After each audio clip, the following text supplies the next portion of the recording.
Welcome, everyone. How are you?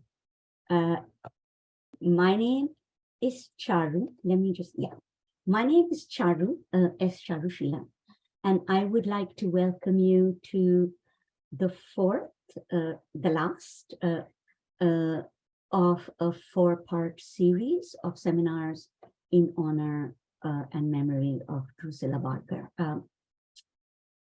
We are very sorry to have lost Drew. Before I introduce the rest of this, I would like to first note that this particular seminar series had its origins a little over 2 years ago, really around the start of COVID, when a large group of us used the pandemic to try and find alternate mechanisms to engage and converse with each other at a time when conferences were drying up. And as a result of which, we started doing these Zoom meetings for Feminist Radical Political Economy. And Drew was a core member of that from the outset.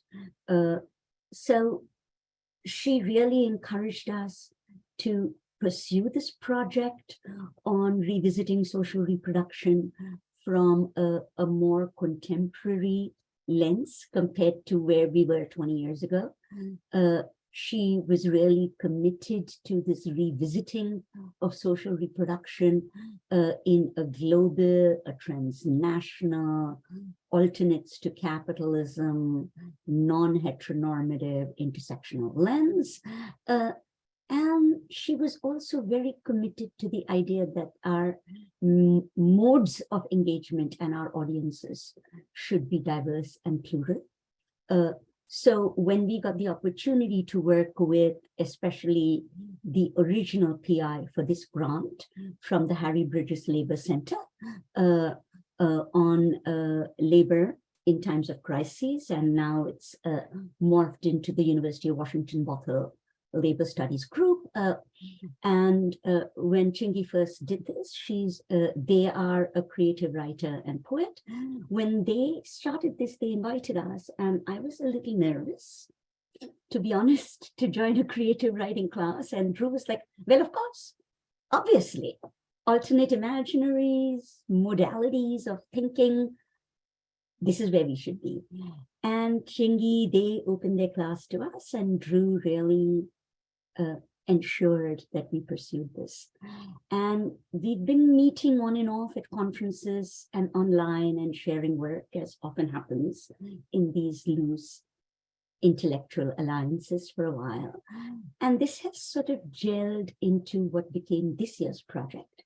I would like to thank this year's co-PIs, Chingy and Dan Berger, our Associate Dean, for really continuing to support us. Now it has morphed from what was then 2 years ago a single seminar into this 4 seminar series with multiple talks.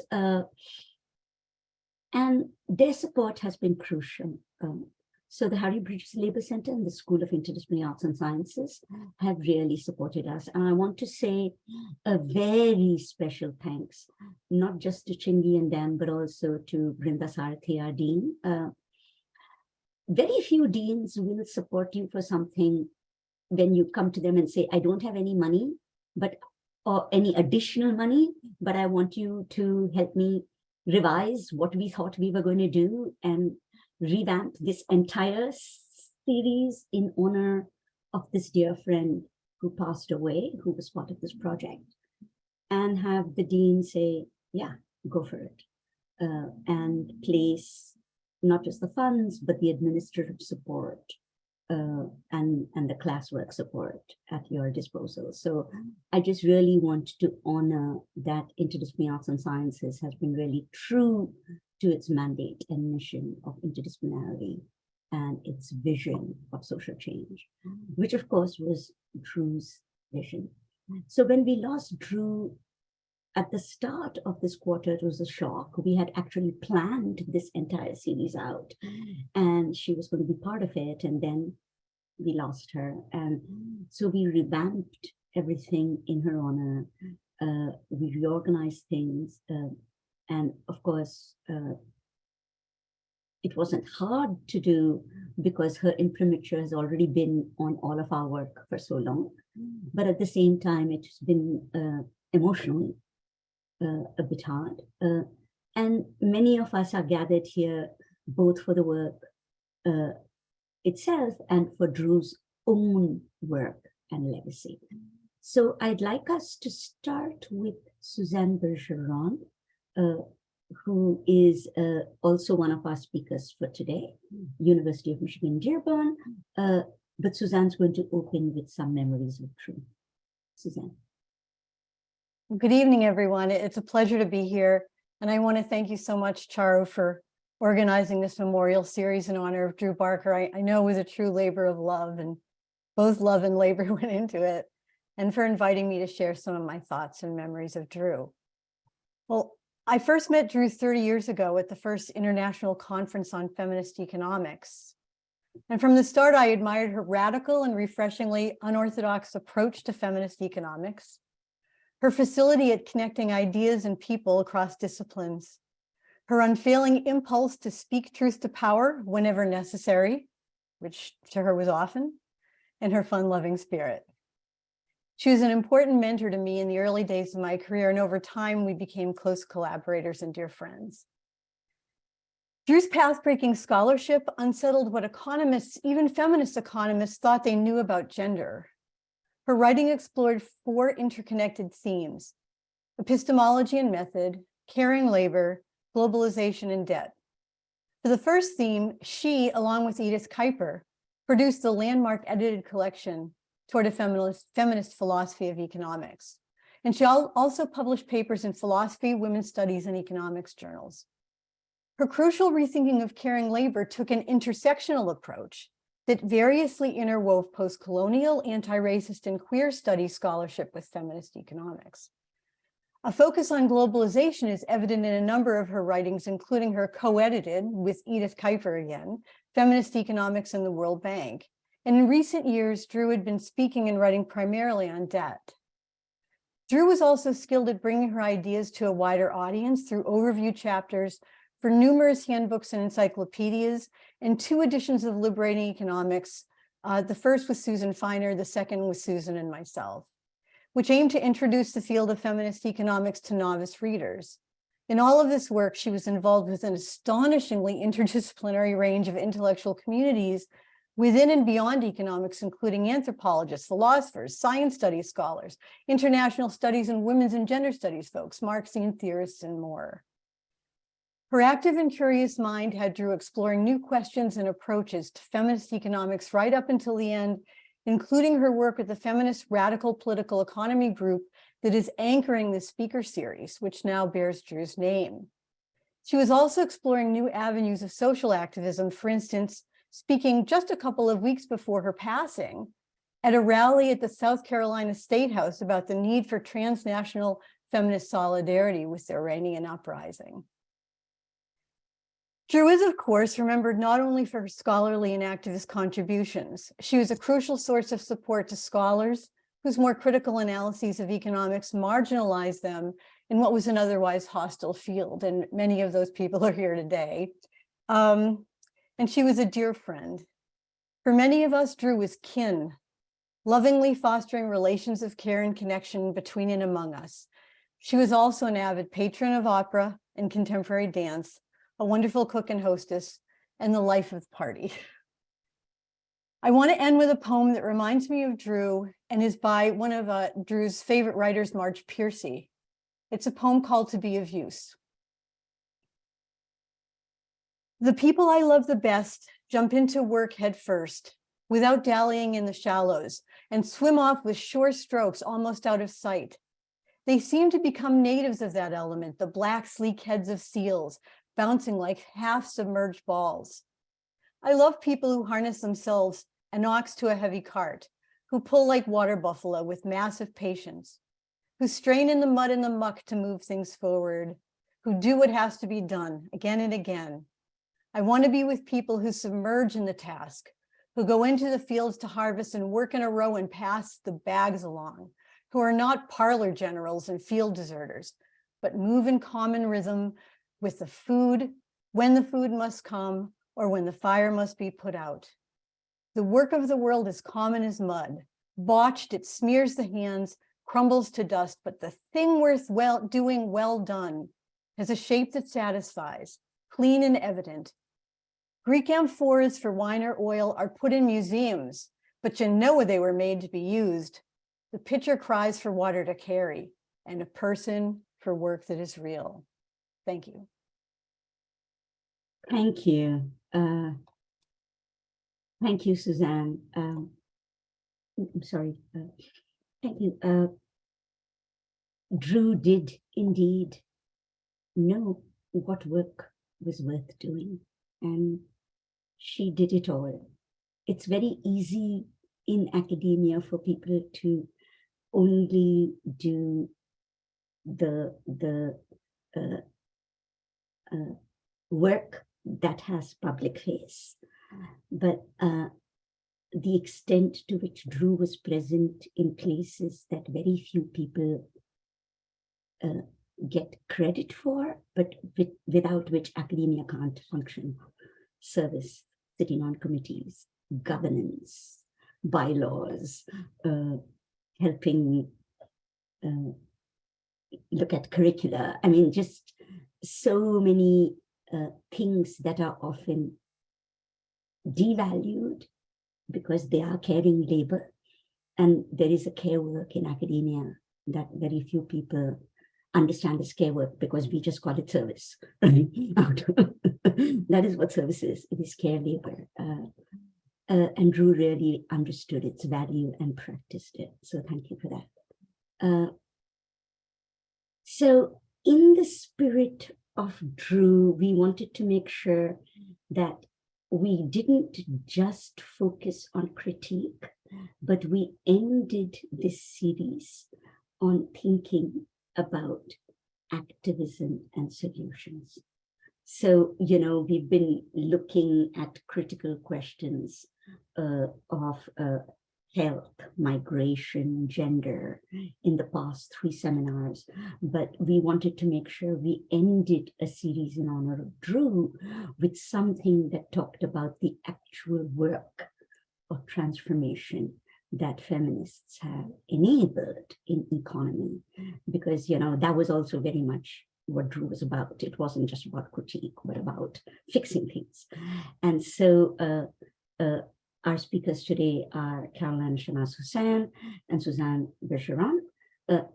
Caroline will go first. Caro, so a dear friend, a colleague, and also an amazing scholar, University of Toronto, who has been doing a tremendous amount of work on Black feminism, intersectionality, the Black diaspora, and the work that has been done by the Black diaspora, and especially by Black feminists, to create economic transformation. Caroline. Okay, hi. I hope everyone can see the screen. I can't see a lot of people right now. That's the trade-off when you have share screening. Okay, there we go. If folks want to put on their videos, it always makes me feel less nervous and more comfortable if you're able to do that. So today's talk, thank you, Sharu, or Professor Sharu Sheila, for inviting me. I'm really happy to share the stage with my friend and Professor Dr. Suzanne Bergeron. It's really good that we're doing this together. All 3 of us are in something called the DICE Collective, which I'll speak to in a moment. But students, my talk is going to be on the social and solidarity economy. I'm going to sort of go through a case study of my current work that I feel like I'm fixated on it right now. Like I'm speaking so much about it that I can see people getting glassy eyes because I'm so involved in this work. The research has really changed who I am And from just writing alone now, I feel like I'm moving with a group of women who call themselves the Banker Ladies. So that's what my case study will be on. I'm currently the interim director of the Institute of Inclusive Economies and Sustainable Livelihoods at the University of Toronto. I work in global development. For about 16 years, I also worked in international organizations doing things like microfinance for students who might be interested. I should say that my talk is mostly geared towards students. That's what Professor Drucilla let me know early on, that they're organizing it. This series is all about it. And I think what a great way to honor Professor Berger for me to speak to students about transnational feminism and feminist economics in the same breath.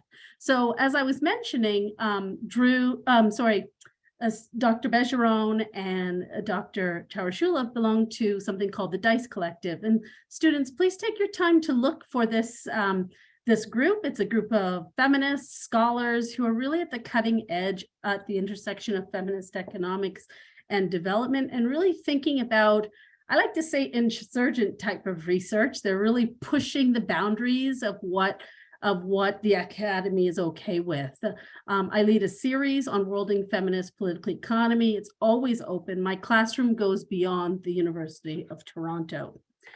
So I've been publishing a lot on the solidarity and social economy. So forgive me if I don't do a lot of, the definitions as you would like it. You can always follow up. Feel free to follow up with me later if you want any of my work. I'm happy to share that as well. But so right now, the book that you see on the bottom is called The Black Banker Ladies. And that's the book that's been sort of with me for the past decade. It probably should have been my first book, to be quite honest, but I've been carrying this labor for quite some time. And soon you'll find out why this research has been with me for about a decade, because almost all of it is in informal and in hidden arenas. To understand how economics works with people, racially marginalized women, both in the Caribbean and Canada, means going into these locations where there's not a lot of trust from the outside. And so the solidarity economy is one space that people seek refuge. And that's what I'm going to speak about. These systems called rotating savings and credit associations. I'll define it first, but just to give you an idea of sort of what my talk will be. I'm going to be mindful of time because I want to make sure that I finish in a timely way. Okay. So you'll see me skipping through a number of the sections because I just don't have that time, and I'll take questions at the end. You'll also see that I err on the side of all the things that seem to be working with these Roscas and why these women are so enamored and protective of these systems. But I'm happy to take up questions about what are the risks and what are the drawbacks to these informal money systems when I'm finished. So Roscas, what are Roscas? They're very much a part of the landscape of the social and solidarity economy. For those of you who are new to that concept, it's also known as the third sector. It's the sector which is not government or private sector. So think of everything else that we love to do in life, right? Go to church, hang out at schools that might be outside of state or private sector, any sort of like leisure clubs that you engage in, any cooperatives or credit unions, nonprofits, those are all a part of the third sector social and solidarity economy. And so I'm looking at a specific group within the solidarity economy, which is not formalized. And these groups are known as Roscas, rotating savings and credit associations. They're very much rooted in mutual aid. They're a group of members, mostly kin and friends who know each other, who have trust in one another, that come together to assist each other, usually around finances when people are being excluded, to give them access to a lump sum of money. So think of it as some of you might have heard of the concept of peer-to-peer lending. It's where a group of people who know each other come together and share their resources. And so these ROSCA systems, which I'll call for short, right? Rotating Savings and Credit Associations, they're like informal cooperatives, if any of you are familiar or belong to a credit union. But in many places of the global South, beyond the Western world, and these systems have a long legacy. And as people move to develop spaces, they bring these financial technologies with them when they resettle. So some of you may be familiar with, and these are the names that come out of the African diaspora, like Susu in Ghana, Ajo in Nigeria, Restourn in Congo, or Hagbud with Somali people. But Indians have Chit, Chinese have Chua, Indonesians have Arisan. So what you see here are these local vernaculars around the world representing these solid money, sort of solidarity economic systems. And so to be able to study those systems as a scholar going into community in these hidden spaces, it was really important for me to draw on a form of theorizing that is reflective of the lived experience of the women that I was studying, mostly, women of the African diaspora in Canada. They come from various countries in Africa and the Caribbean, or they could be first or second generation like myself. I'm also looking at Black women of African descent in 5 other Caribbean countries. And so the Black social economy kind of is questioning a generic form of what social economy means, one that sort of presupposes that the state and the private sector can interact with the third sector. But what happens when some people don't feel safe with either of those entities? So what we're thinking about, me with a group of other scholars, it's not myself, we're thinking about, well, where do people congregate and what are they doing to sort of amplify the social economy in ways that, even if they feel excluded within the third sector, what are the ways that they participate? Are they always on the receiving end, or can they be a protagonist as well and contribute to growing that solidarity economy? I have a little clip that I'll put in the chat at some point, which gives you like a 2-minute fun cartoon about the solidarity economy. So here's the kind of research I'm doing. I'm speaking to women across 5 countries in the Caribbean, plus the African diaspora in 2 of Canada's largest cities, Toronto and Montreal. So the number of people I'm speaking to is just, about close to 450 women. But those are the chief banker ladies, the women who organize these ROSCAs. But generally those groups are anywhere from about, the smallest group I've ever seen was about 8 or 9 members. The largest group were in the hundreds in Haiti. So it's safe to say that those groups are anywhere between 25 to 30 members, and that's pretty typical in the Canadian context. And so what we're thinking, when we see that number 443, remember I'm speaking to the chief women who organize these cooperative groups, and that really is counting in the thousands. So a lot of the reflections and the ideas that I'm sharing with you today will come from that. Theory. When you think about theory, if you're thinking about looking at the solidarity economy, really choose your theory with, intention. And for me, I'm mid-career now, I'm past tenure, so I kind of think about, how do I draw on those scholars, those feminist scholars, those Black political economists, who've really done a mountain of work thinking through alternative economics, or just economics that are much more inclusive.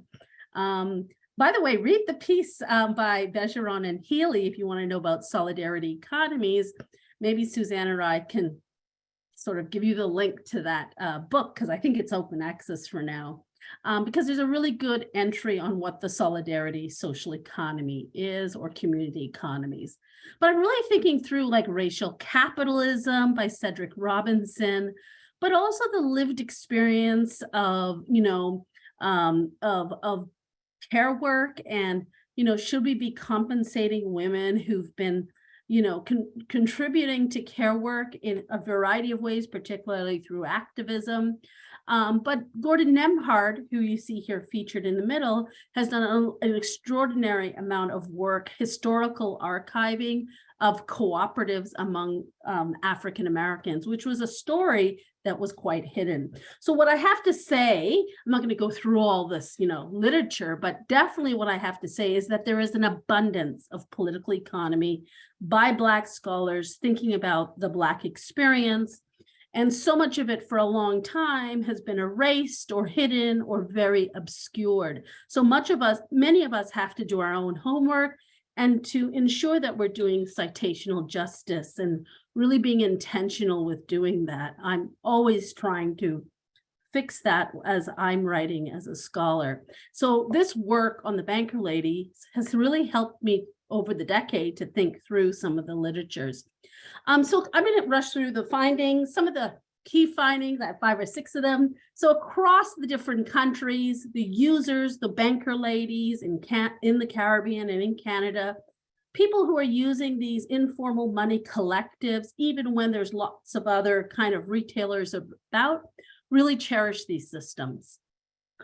There has been studies called Portfolios of the Poor, where over and over again, in many developing countries, ROSCAs, these informal money systems, always come up as one of the number one financial device that people can rely on. But what I did find in the Caribbean, which was very curious, is that formal commercial bankers actually mimic the ROSCA system. So this local cultural bank that's in the informal somehow pops up in these really fancy commercial banks in the city where people often have a hard time accessing. So they'll have like the partner plan, or they'll have the Mama Sol of Haiti as a way to connect and try to attract a new clientele. I mean, the women themselves know that this isn't the same thing, but people are clear, whether they're in the commercial banking sector in the Caribbean or they're users themselves, that these are very cherished systems regardless of their informal institutional status. And what you hear here from Mummy from Grenada, she's a spice seller around the bus station in the Central Market. And what she's telling you is that, this susu, that's what they call a rosca in Grenada, is something that's really important to women because there's a system of trust. It's about solidarity. It's really that, she says here, we bind, we come together, and no one can change this. So women can go to their local credit union, they can go to a commercial bank simultaneously, but it's these informal cultural money systems that have real meaning to them because there's the trust with the women that they're working with. It's not just about the financial transaction, but it's about the camaraderie, the social well-being. In the Caribbean, not to make everything so rosy, but my first book on politicized microfinance found that, microfinance was problematic. It could be inherently politicized. It could be co-opted by gangsters and politicians using it for their own wicked means to control and corrupt the system, right? But the women could really quietly push back against those exclusionary systems because they had these homegrown money collective systems that didn't really didn't make them compliant with these big boss kind of gangster politics. They could stymie sort of the racism that was happening if they knew that they had a collective that they could get money for their livelihood needs. There's a really good film by an anthropologist by the name of Eugenia Ulysses and Mark Schuler. I think he's at Northwestern in Illinois. Maybe I'm messing that name up. But anyways, he's at a university in Illinois. The two of them are anthropologists, and they wrote this, they have this film called Potomitan, and it's an excellent film about Haitian women. But why I like it is that they escape the multinational companies that they were working for, exploiting their labor, and they turn to their system called SOL, S-O-L, like the earth, this Rosca system, as a way for them to do self-employment. More recently, my colleague at U of T, Alicia Trotz, insisted that I write a sort of like a thank you note, a vote of thanks, I call it, to the Caribbean women of the Americas for really giving the world these humane banking systems called Box Hand, Susu, and Partner. Because as these women move across the world, and many Caribbean people move to big cities like Miami, Toronto, New York, and London, they bring these money systems with them, and so do African people. And there is something that in bringing this that really does assist in our own community economic development, which I'll get to in a moment. Because really, when I compare and contrast Caribbeans and Canadians, the case that was surprisingly the toughest case to deal with was the Canadian case.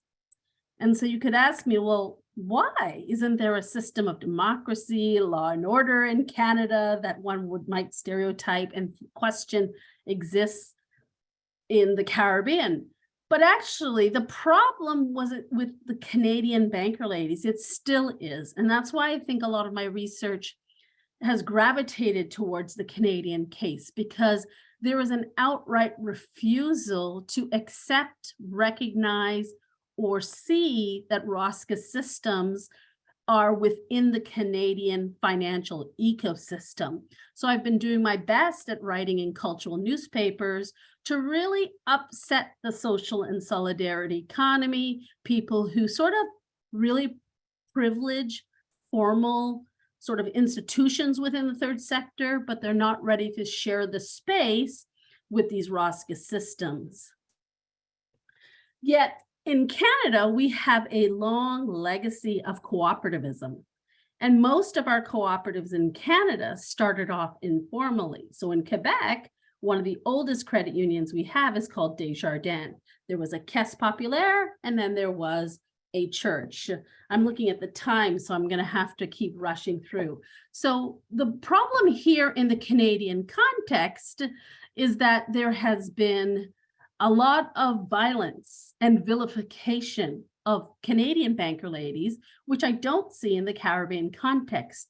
Women who practice these money systems to assist each other through an act of mutual aid are actually being stigmatized. They hide these money systems, and they actually see that what they're doing is a form of protest against the commercial banking system.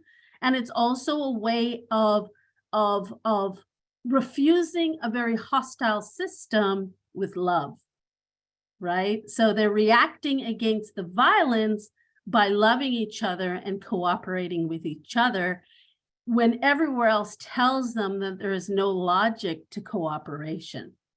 I think I'm going to show you this so you can just hear from them. If you have it in your country, you still bring it. So when you go, you meet people from your country, you say, oh, you remember I was so, you say, yes. You remember when we used to read back home? So why don't we do it back? So we developed a structure that was different, slightly different than the one that my mom and her friends used. And you taught me when we had the group of 10 of women, so $200, I get the $2,000. That make me independent. I feel like power. So I have something. But also, so if you... Yeah, so what you see here, so what you saw there is just a trailer of a film called The Banker Ladies. Look at it, it's 20 minutes, you can get it open access, it's on Films for Action. Please share it with those you know. That's a part of our advocacy that we're doing currently here in Canada to make people to start to see and recognize and value the labor that these Black women endure in Canada. And as a result, what they're trying to do is create something new.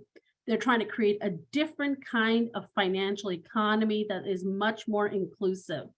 And in doing that, they have to sort of navigate all the racism in the society. And the way that they do that is by coming together. But the society doesn't get, and the government doesn't get off the hook that easy, right? We have to remunerate these women for the kind of expertise that they're bringing when they reach really deep down into some of the most marginalized areas within the Toronto and Montreal locations. But it's happening all over Canada, actually. Every time I do a talk, I hear from someone else, somewhere else across, this country being Canada. So one thing that's really inspiring to me is that the younger generation who've seen their mother participate in this, these are Canadian women that you're seeing on my screen, both running for political office.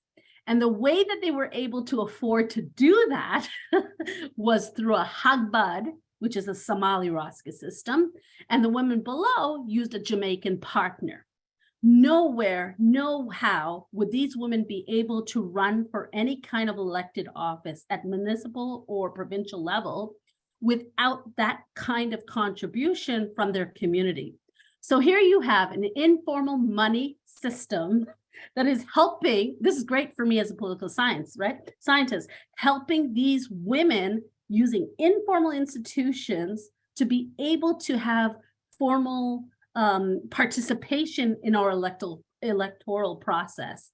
So it's really interesting because no one's recognizing these systems, but it's these very systems that are helping them to participate in our society and run, try to serve our government. And so right now what we have, the research has sort of evolved. It's no longer just writing books for, dissemination. And hopefully, to honor Drew's memory, this would be something that she'd be okay with, because here we are is trying, how do you translate what we do as researchers to make a difference in women's lives, right? And so I'm following the lead of the banker ladies I work with. We have co-created something called the Banker Ladies Council here in Toronto. We're starting it here first. And they are now at the stage where they're calling for action that Canada set up a Raska Federation. And this hope by a Somali-born Canadian, Fardosa, is quite clear. People can give us, these negative looks. They can look at us weird because of this hagbad system and say it's our culture, call us things like terrorists, drug mules, what have you. But we are going to continue contributing in an honest and useful way to reach those who have been alienated by the state and by the bankers. And so here's something, and I think it ties nicely with Suzanne's entry. She started talking about Drew's transnational work and activism in her city of South Carolina. What city was it? In South Carolina, I think she had an event. Charlotte, thank you. With Iranian activists really doing the protest on behalf of women who have been just persecuted by that regime. And more recently here in Toronto, banker ladies, Iranian banker ladies are coming together with Nigerian women who run these ISU systems. And the Iranian women have their own system called Sanduk, because they themselves are seeing a need to collectively organize and strategize for activities both here locally in the Toronto area where we have a large Iranian population, but also to make sure that they're contributing to efforts overseas to help those who are really struggling and fighting against the violence in their homeland. So here you have it. Solidarity economy may start off as something that people are doing in their own local community, but you can see sort of the threads that are very globalized. And what's really interesting to me is how women in the diaspora African, Nigerian women come together with Nigerian women speaking about feminist economics through a collective and cooperative model. And they know that we have lots to learn from other places. If Canada is not prepared to do its homework, policymakers, well, the banker ladies are now leading trainings, having their own conferences online, really drumming up support through the local community to let them know that in the state of Kerala, in Ghana with their Susu system, South Africa's Stockville system, Kerala's Kundambashri system, that there are different ways of imagining how with the right political will, there can be transformation. Like we can imagine new financial ecosystems if we just start to bring other people into that process. All right, I'm done. I think I'm okay. Yes, I had 3 minutes to go, but I just wanted to say thank you for the time. I'm sorry I rushed through that, but I can definitely speak to the risks and the downsides at another time. Thank you everyone for having me here tonight. Oh my God, thank you, Caro. First, my interruption was wrong. It was Columbia, not Charlotte, Columbia, South Carolina. But that said, this was such a lovely talk. And it was everything Drew stood for. It was also actually about many themes I am interested in. And given that this is attached to my class on gender and the politics of numbers, a theme that we have been interested in around intersectionality. And I'm particularly excited that you have put forward this point, which is very crucial locally in the Seattle area, where we do have a sort of leading edge of mainstream left co-ops, but we also have the Social Justice Fund. We also have community to community, which is Hispanic worker-led, and we have a large migrant community where there is a whole range of efforts, mutual aid, support, help, which is often overlooked by the mainstream, but which, as you pointed out, is crucial. And given Harry Bridges Labor Center, we've been talking about the importance of particularly potential banking systems to support credit for local co-ops. This would be a direction to go, where we could actually provide finance and credit for local people in the local community that are leading this, which isn't narrowly defined by the philanthrocapitalism which dominates by IT a lot of our world. So thank you, Carol. With that said, we're going to continue. Suzanne Bergeron is a dear colleague, friend, of course, famous scholar, professor, University of Michigan Dearborn, but we met in graduate school. We were not at the same grad school. She was at University of Notre Dame. I was at University of Massachusetts, Amherst. But we met because we ended up, because of the vagaries of economics, being in a couple of classes together.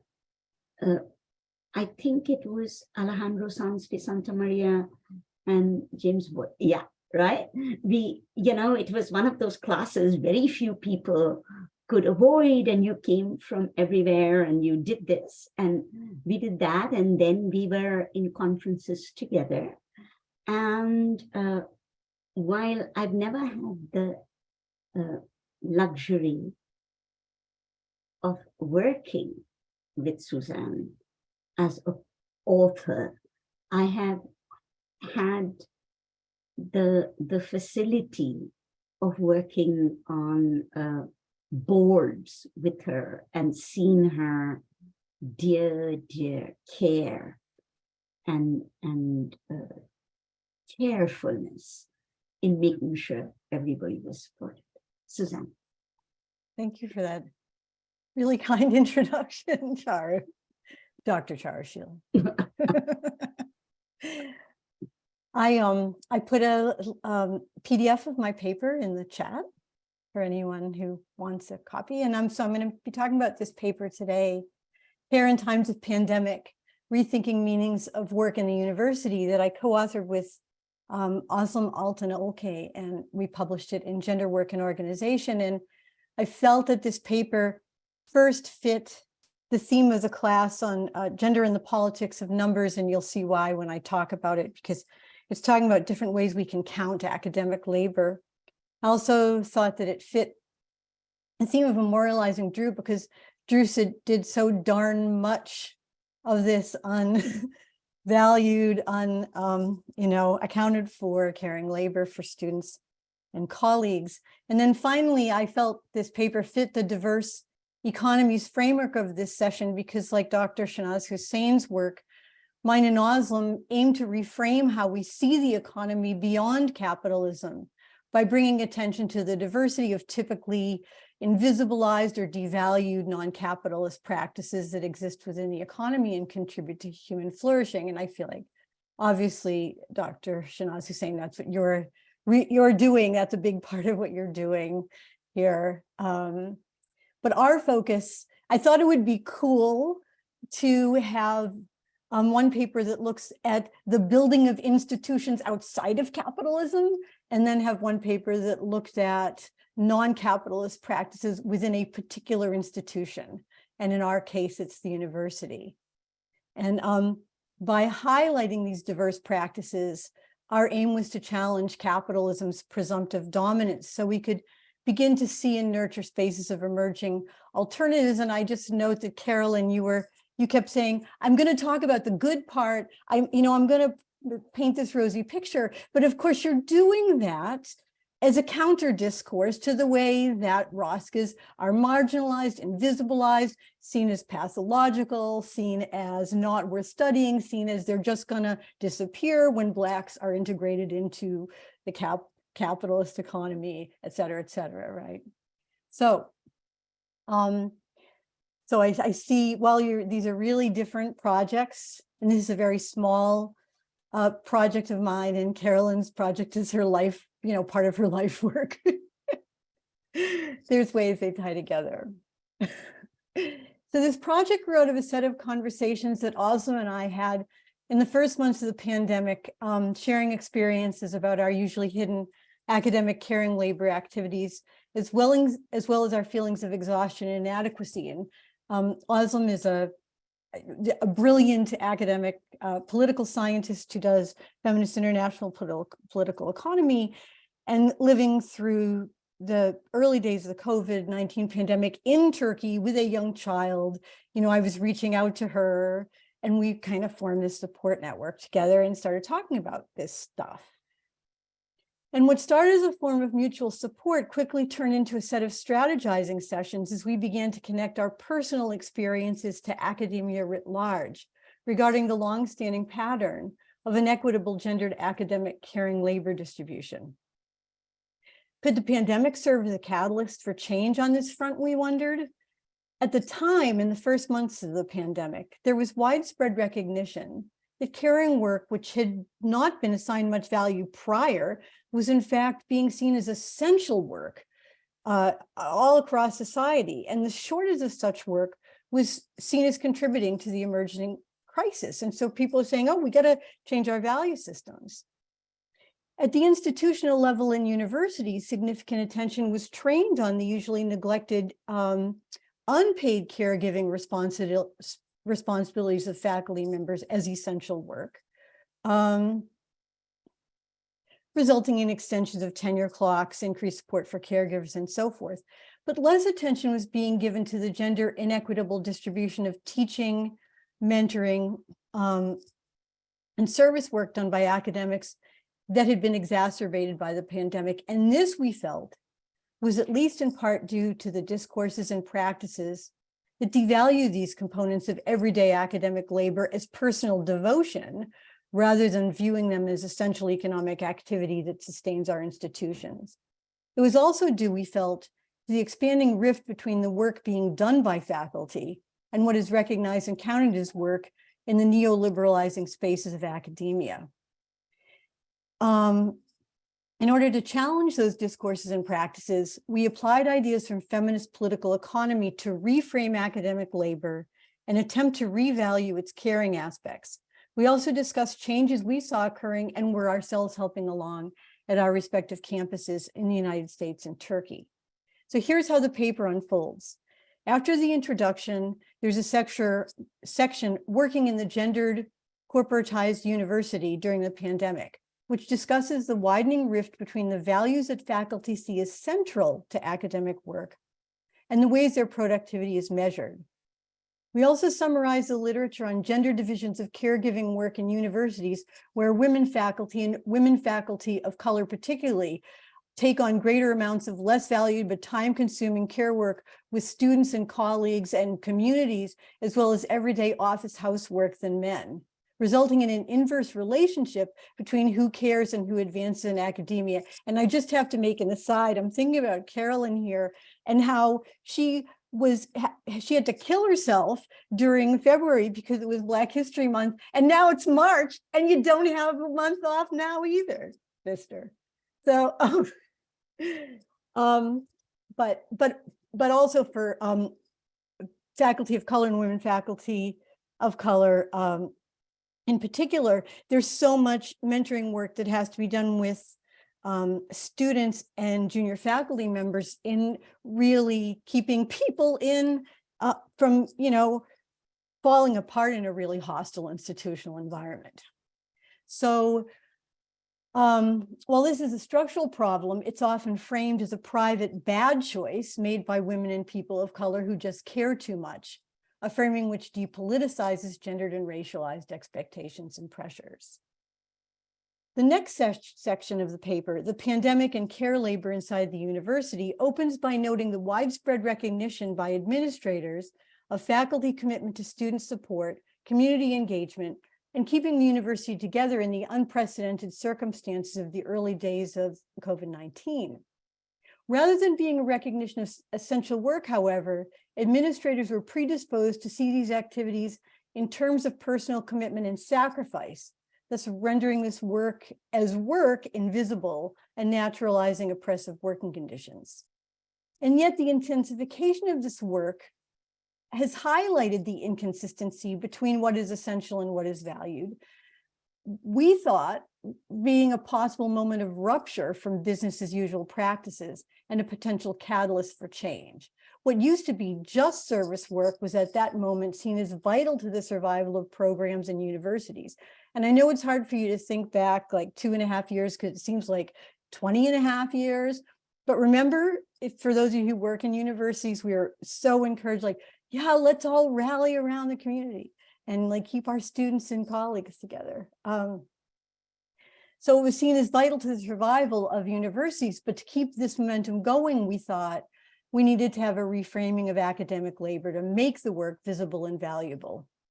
So that's what we do in the next section. We discuss ideas from feminist political economy about revaluing care labor, such as challenging inadequate metrics for measuring economic activity, ranging from national income statistics to job performance measures, highlighting the ways that caring motivations and activities are essential to the functioning of all organizations and economic systems, paying attention to the intersectional politics of care, particularly because women and men of color face higher expectations to undertake support work than their white counterparts in the US and Canada, and applying a diverse economies perspective to academic work. And regarding that last one, diverse economies, we note that university administrators often present the political economy of their institutions It's completely steeped in capitalism. They claim their hands are tied by the realities of the market and thus must adopt corporate models of efficiency, reframe students as customers, see education strictly as human capital development, and so forth. But we also note that the critical literature often reproduces these very same discourses of capitalism as a totalizing force in higher ed, such that there is no alternative. But that makes it harder to recognize or fight to support the actual diversity of economic practices and motivations that do constitute the university and lends credence to the neoliberally inflected individualistic explanations that blame academics who do perform undervalued care work for their own imprudent choices while failing to address structural inequalities. And clearly here we're drawing on the work of feminist geographer J.K. Gibson Graham, for anyone who's familiar with that work.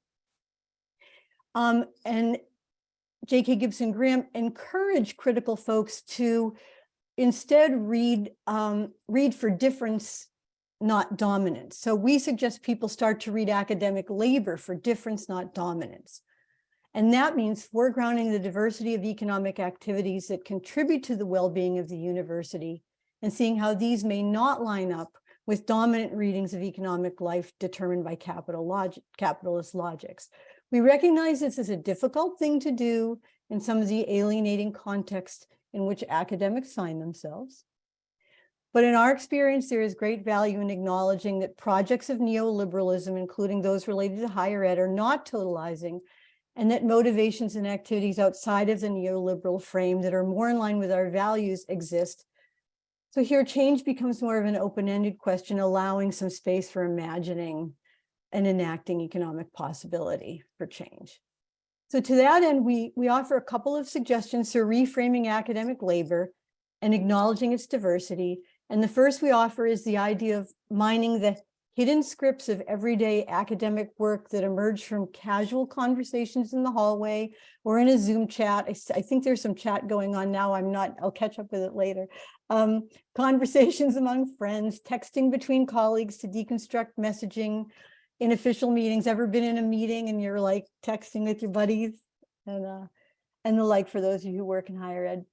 We see these hidden scripts as a form of information about academic work outside of typical registers and measures, unearthing activities rendered invisible in current notions of what gets measured and valued. So this is one way to break the silence about inequitable work and the harms in academia. Another suggestion we offer involves an inventory approach to better capture the diversity of activities that hold our institutions together. And the goal here is not an inventory that's a total coverage of everything we do, but rather an inventory that starts to delegitimize dominant economic knowledge and take back the economy by populating with and valuing contributions of many kinds of economic activities.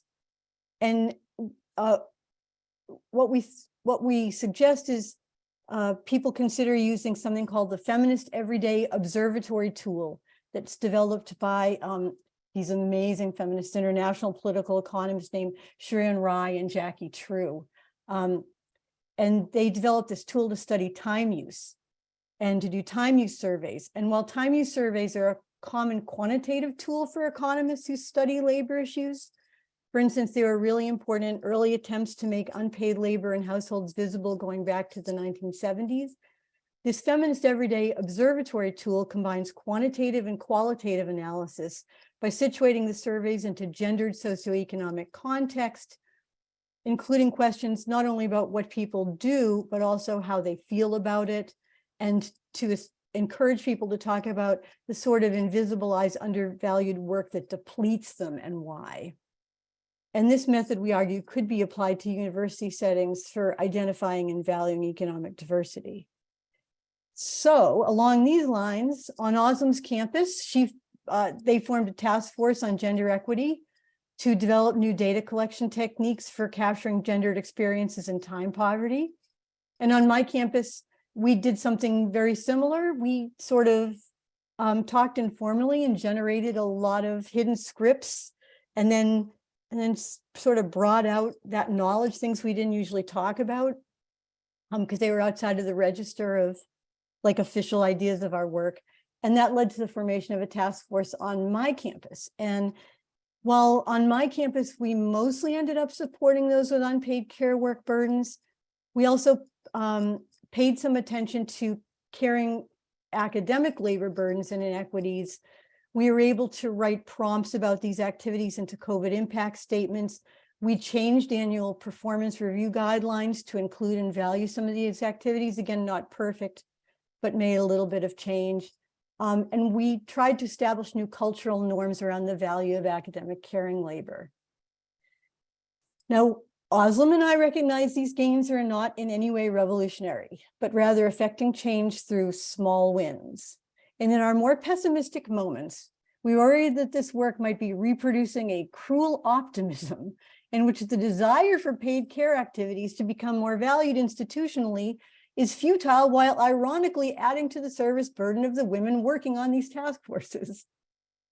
And yet we feel that this change is worth pursuing, given that a far worse form of cruel optimism can occur when existing university policies promise a fair outcome but fail to deliver because they don't challenge current valuations of academic labor. Further, Özlem and I both believe, and in fact have written about in other contexts, such as our respective research on gender policy at the World Bank, that there is a need to challenge overly pessimistic views of feminist engagements in institutions as always already co-opted by neoliberalism. And Carolyn, I always use your work as an example when I talk about this, like the spaces are out there, right? In the contingent, contradictory, and diverse economic space of the academy, there remain openings for feminist change to occur. Undertaking this work of revaluing academic care labor is crucial if universities hope to address gendered workload inequities, as well as achieve their mission of retaining and supporting diverse faculty and students. So that's our paper. I'm done. Thanks. Oh my God.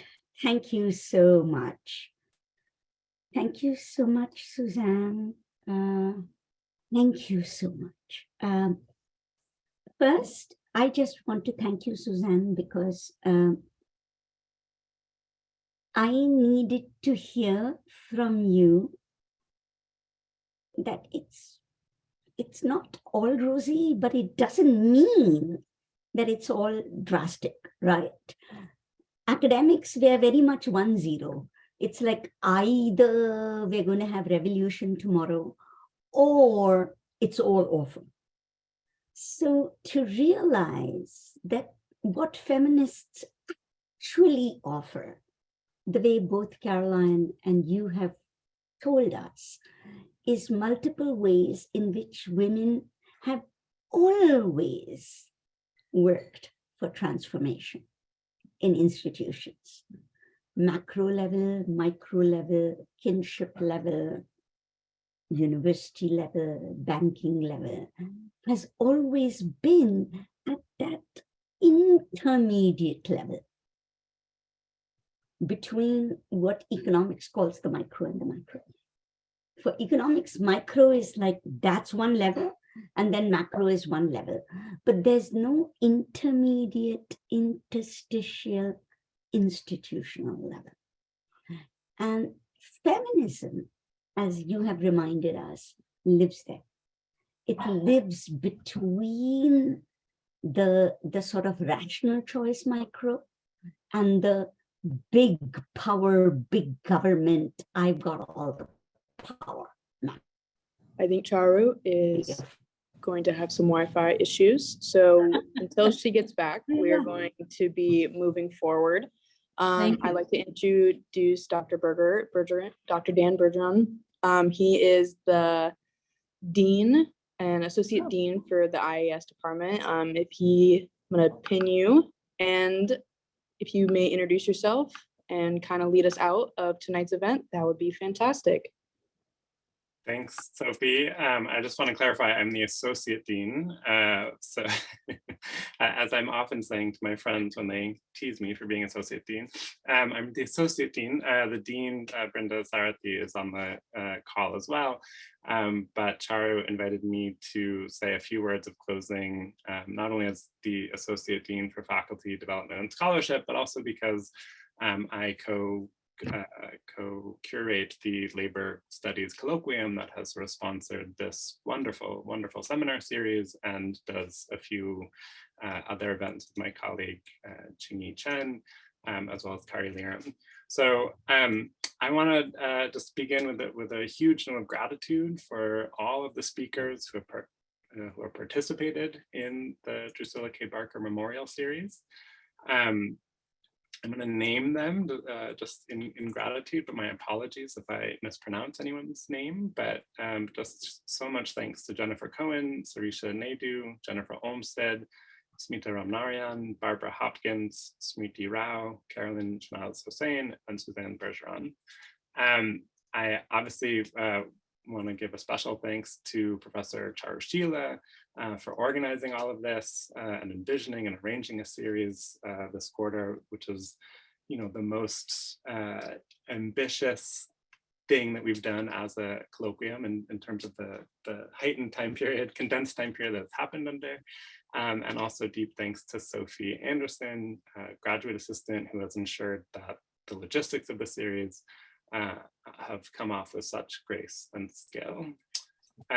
So this seminar has brilliantly exemplified what we try to do in the School of Interdisciplinary Arts and Sciences generally, and in the UWB Labor Colloquium specifically. IAS works to connect what Paulo Freire talked about as the word and the world. Our faculty, staff, and students work across platforms and with different communities to ground our research and learning in rigorous, critical engagement with the world. And those of us in the Labor Colloquium have tried to do that in a way that emphasizes the foundational role of labor. In 2021, we called our seminar Labor in Times of Crisis because we were and are unquestionably in a time of crisis. And yet, capitalist time is a time of permanent and cascading crisis. So the Labor Colloquium has been particularly motivated to engage forms of and approaches to labor that are often excluded, such as social reproduction, as we've been talking about this evening. We've also emphasized those workers who are often excluded from formal analyses of wage labor, such as artists, knowledge workers, care workers, prisoners, sex workers, and assorted rebels working for change. We do so because these approaches, anti-racist, decolonial, abolitionists, feminists, are the fullest and truest ways of understanding what labor is and who labor is and where labor is. We also do it because it speaks to our mission, values, and goals as a collaborative project operating within a public institution in a time period when the very possibility of the public is both under withering assault from above and being remade in all kinds of associations from below and across, as we've been learning about tonight and elsewhere. If you're interested in learning more about the Labor Colloquium, I encourage you to check out our website, Labor in Times of Crisis, which I'll post in the chat in a second, or to reach out to Charu, Professor Ching-In Chen, or myself to get involved. My thanks once again to everyone who participated in the forum, and let us remember that solidarity across difference is our greatest resource and our best hope to live, love, and labor in a world where we can all thrive. Thanks. Thank you. Thank you, Professor. So just to wrap up, I'm not sure if Charu, Dr. She's back. Okay. I'm back. I got booted, but what can I say? Dan said it all. If there are questions, please post them in the chat. But otherwise, yeah, this has been such a great colloquium. Thanks, Dan. Thanks, Suzanne. Thanks, Carol. There you go. Okay. So here is a question for you, Carol, for Dr. Hossein. The solidarity economies you described often work as a fallback or protection from exploitative and abusive existing systems. Huh? But what kinds of mechanisms are there to redo this situation, to make it less exploitative? I guess that's the question. Like, how much of it is just a fallback and how much of it is transformative? That's for you, Carol. Do you know who asked the question? I'd like to know. I don't know. Anonymous? Okay. I just get the questions from Sophie. The students are allowed to ask the questions anonymously. Okay.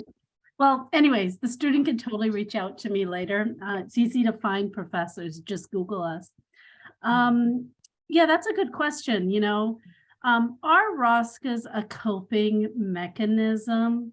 Are they only seen as something sort of, this underdeveloped primitive form of finance? And for a long time, that is how they, and still today, that's how they're kind of regarded. If you think about what you study at the university, there are all kinds of what Suzanne was getting at, hierarchies that sort of mirror the capitalist system, right? And so informal institutions are often seen as inferior.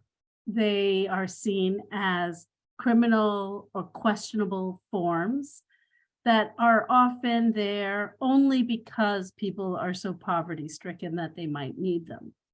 Well, what you find with these ROSCA systems is that all kinds of people from various stratas of life participate in these.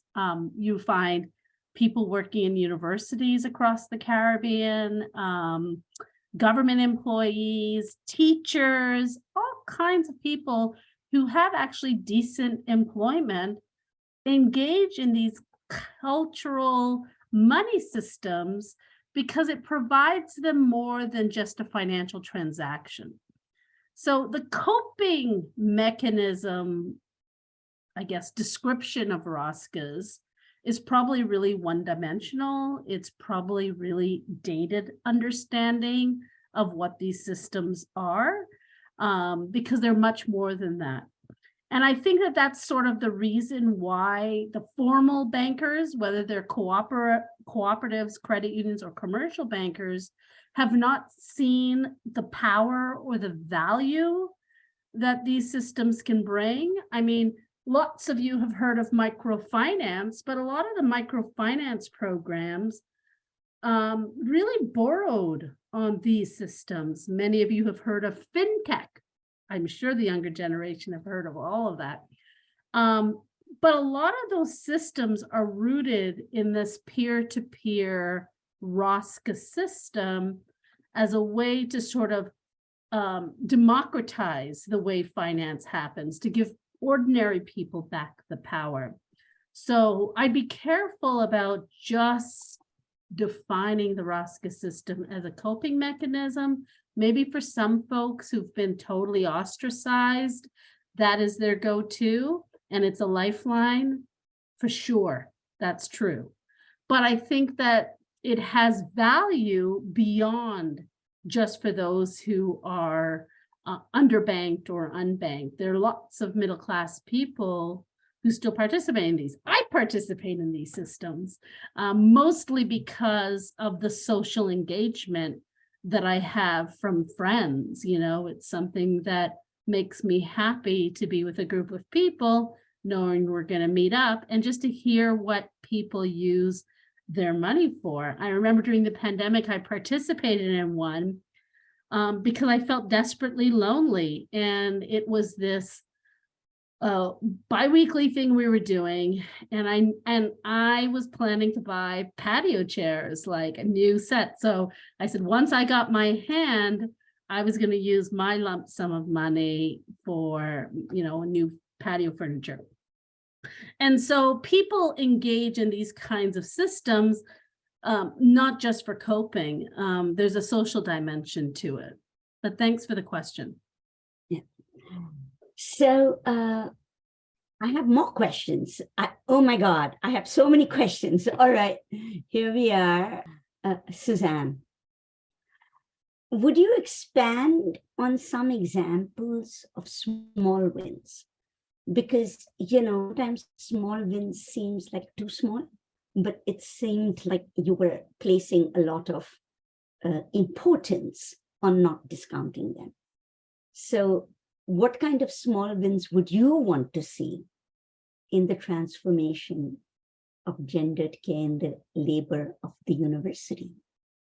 That's a great question. And it really is. And yeah, so there's a whole, there's a whole literature on like feminists in academia, and the best that they can hope for is small wins. So if you read the paper, you'll see that there's a citation there which seems kind of depressing, but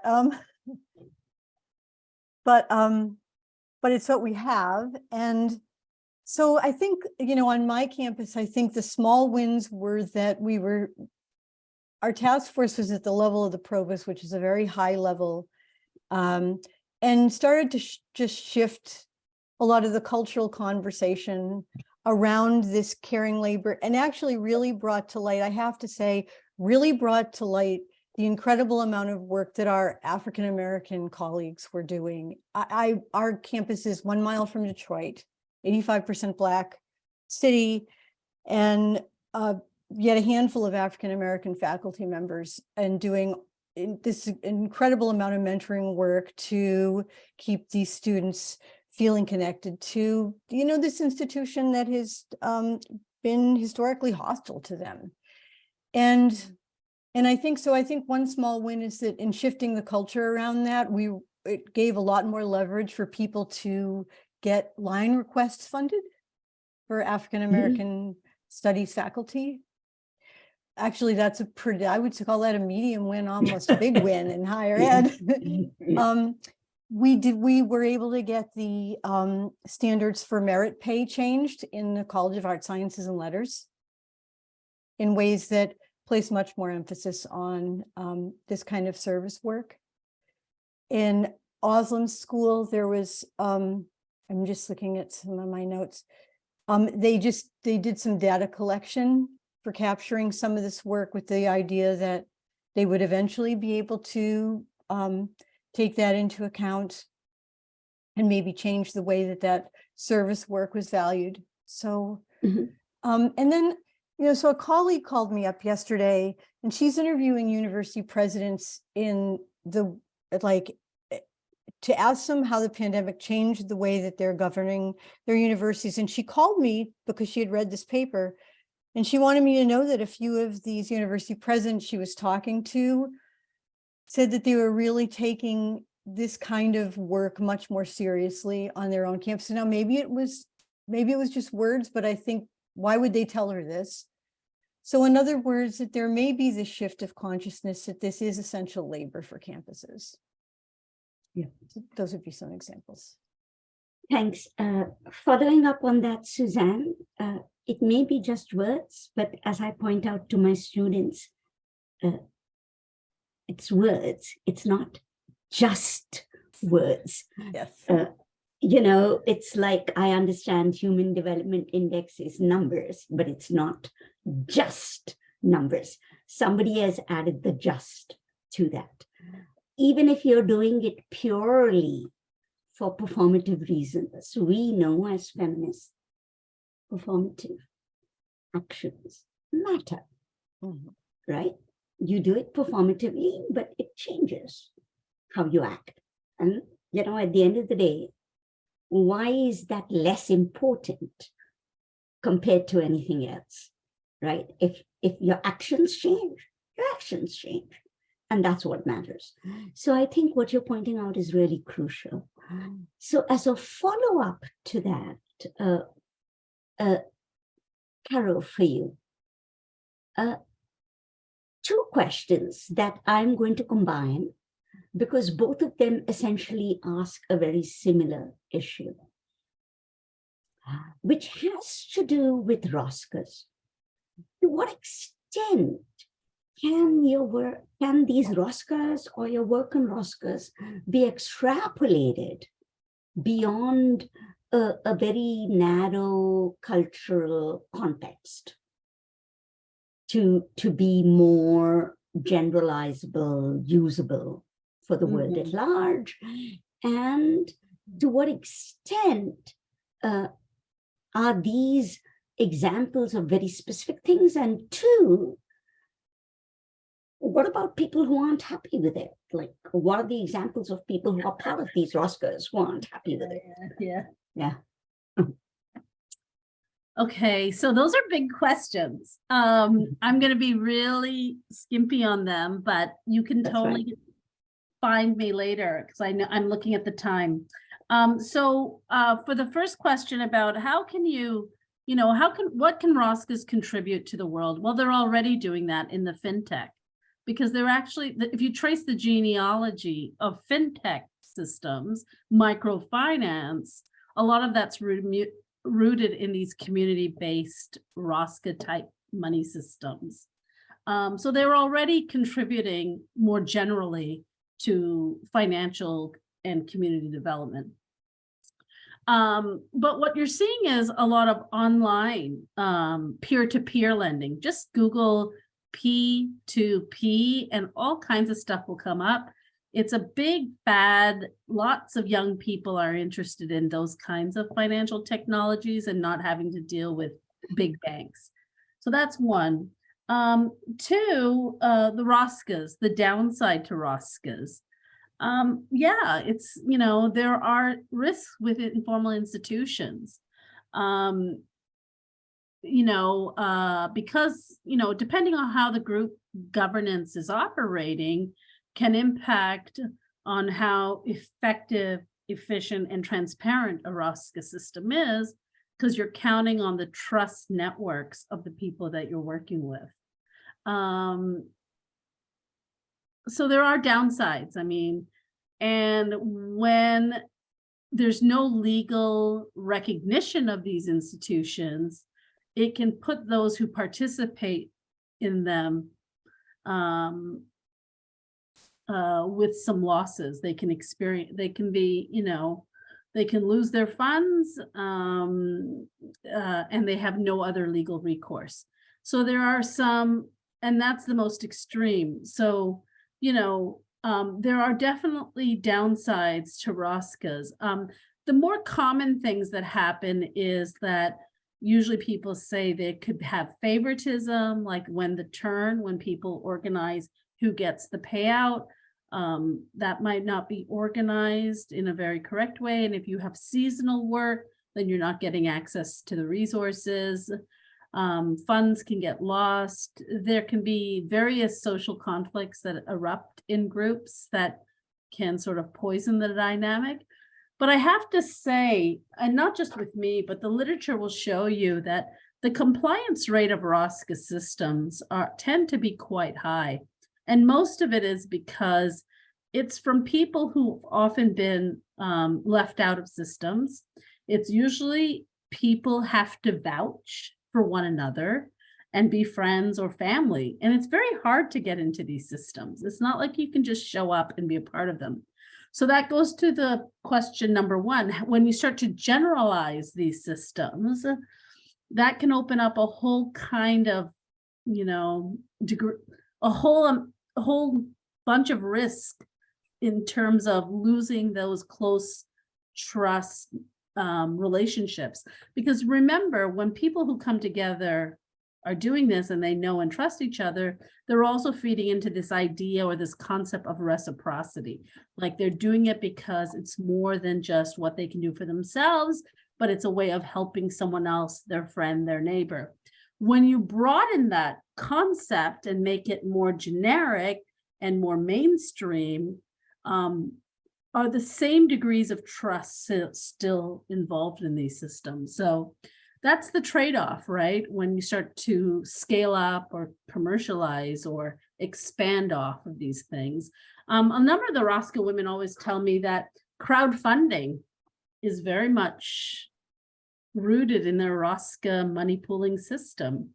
If you think of how people used to do funerals and pay for hospital bills, people still do collections, right, in certain communities. And that's all like a Rosca system. African Americans have something called the jar, which is based off of the mason jar.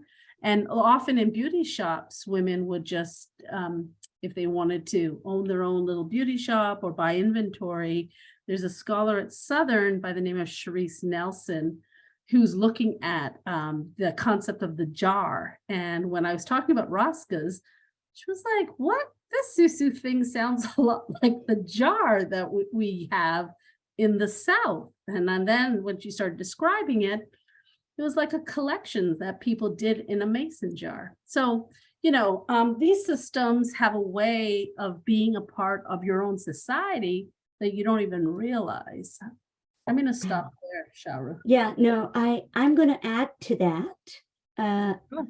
It's so easy to orientalize these as some kind of like third world minority pre-capitalist, right? But remember Hyman Minsky, Can It Happen Again? Talking about what an actual banking system looks like that's functional. And one of his points was that the banking system worked on trust, on the local banker knowing the local butcher, the local baker, the local borrower. When I get my mortgage loan, I mean, some of you might get it abstractly, but I know what I do. I cross the road and talk to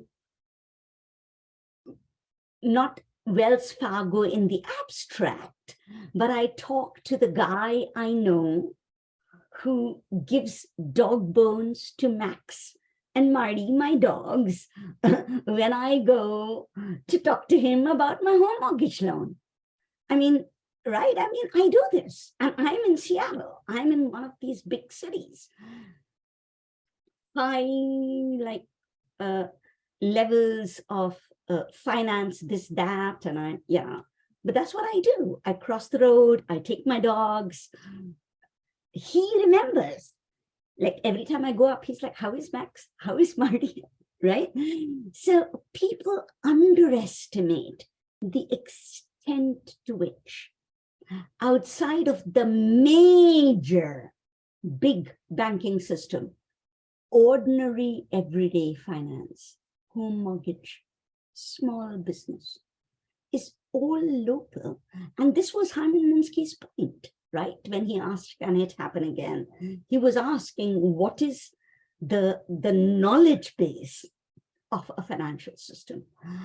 And so I just want to point out that what Caro is noting is what any financial system depends on, which is trust, knowledge, kinship, and some sense of the capacity, not just to repay abstractly with risk return, but some capacity to recover costs because of social networks, right? And that's always been true. And in fact, every single difficulty we've had with financial systems, bubbles, blowing up, risk return profiles, has been that this network has not worked.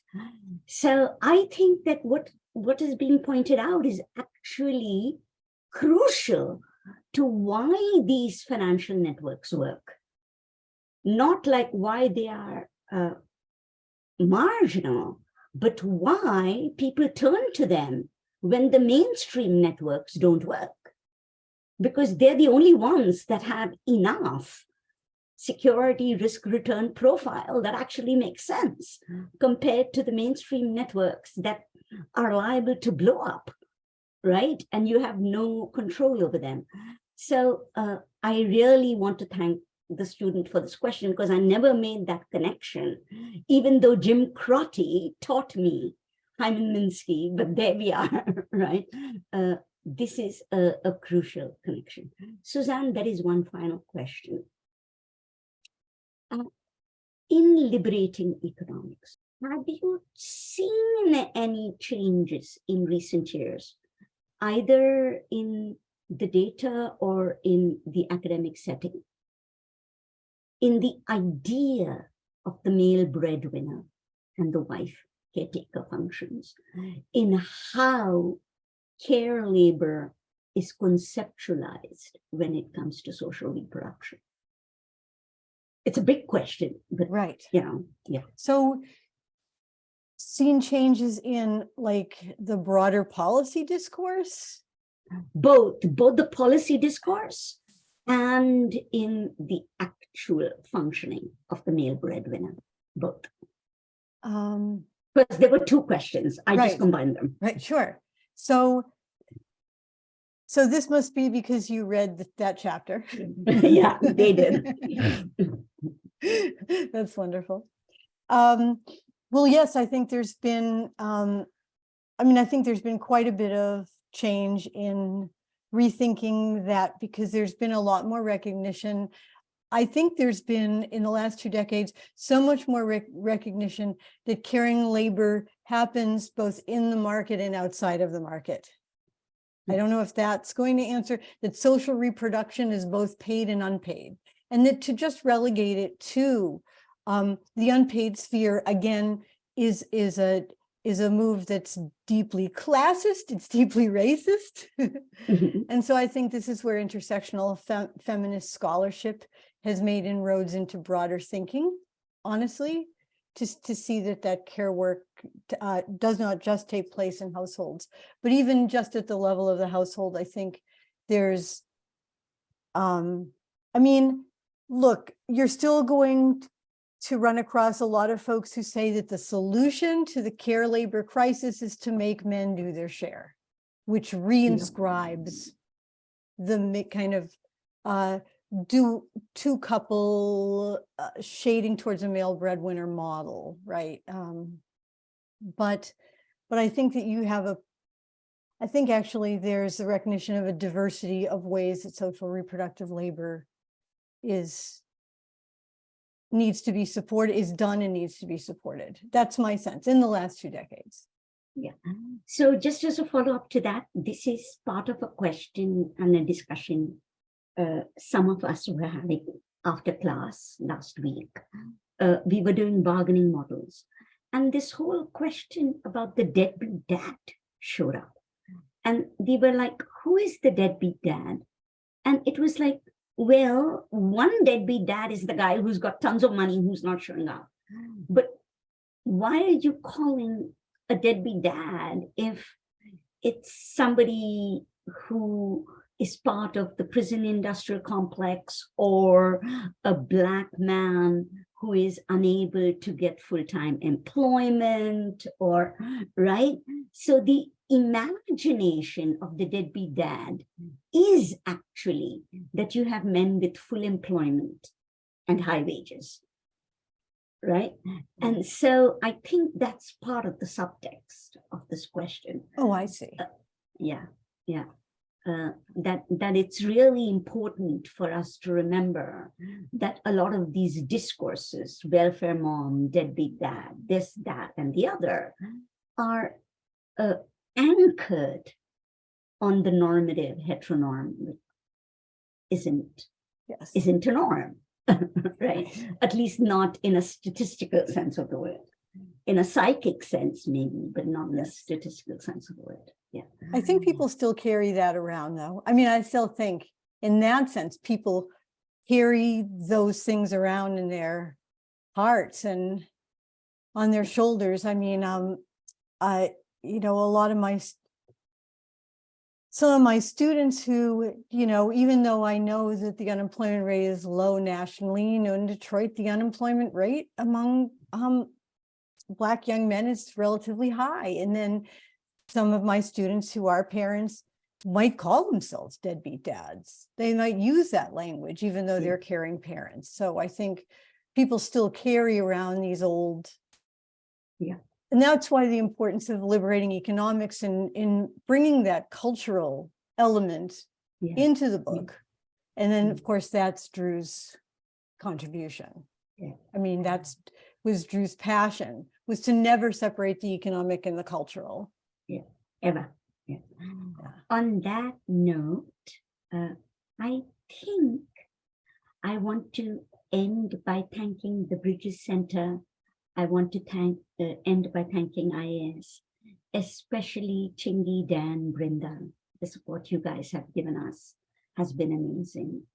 And just also thank you for all the participants for the entire quarter in these talks from FRP, and a very, very special thank you for some people without which this would not happen.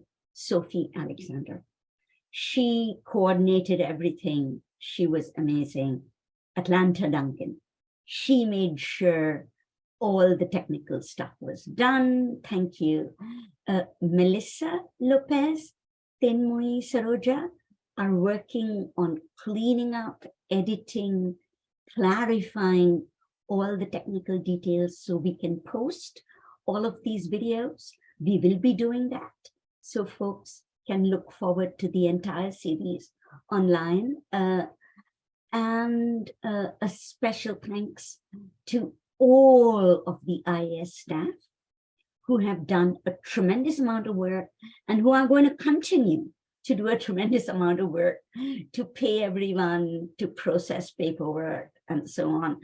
And finally, just a thank you to Drew for her inspiration.